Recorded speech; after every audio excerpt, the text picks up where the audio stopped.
Avete letto bene, sì, da oggi l'orario delle visite nei reparti di geriatria, lungodegenza e medicina è esteso e di molto. Succede solo a Padova nei 3 reparti dell'US 15, 16 e 17.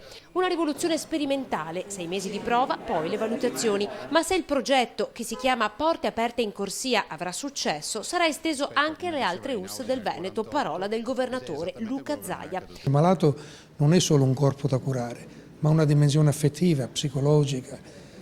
Quindi curare anche questa relazione, far sì che nell'ospedale si riproducano quelle condizioni familiari, domestiche, sicuramente aiuta il percorso di guarigione. L'ospedale apre dunque le porte. I pazienti si potranno incontrare in una fascia oraria che va dalle 11:30 alle 9 di sera e una finestra al mattino dalle 7:30 alle 8:30 per accompagnare, per chi lo volesse, i propri cari nella colazione. L'idea è partita proprio dal direttore generale dopo un incontro in reparto con un malato.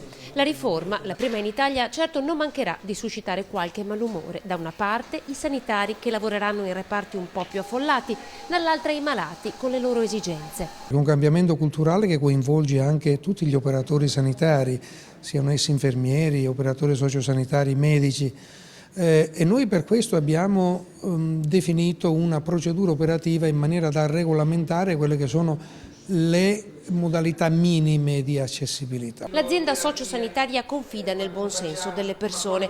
I pazienti sono divisi tra la ricerca di tranquillità in reparto e il bisogno di non essere lasciati soli. Ho letto io l'11:30 in qualche parte. Quindi bene. Sì, Bene. molto bene, devo dire, molto bene. Approvo. Lei cosa ne pensa? Molto bene, specialmente per chi lavora, così si può organizzare e venire a trovare i propri cari. La possibilità di andare a trovare un ammalato giova sia l'ammalato che i parenti.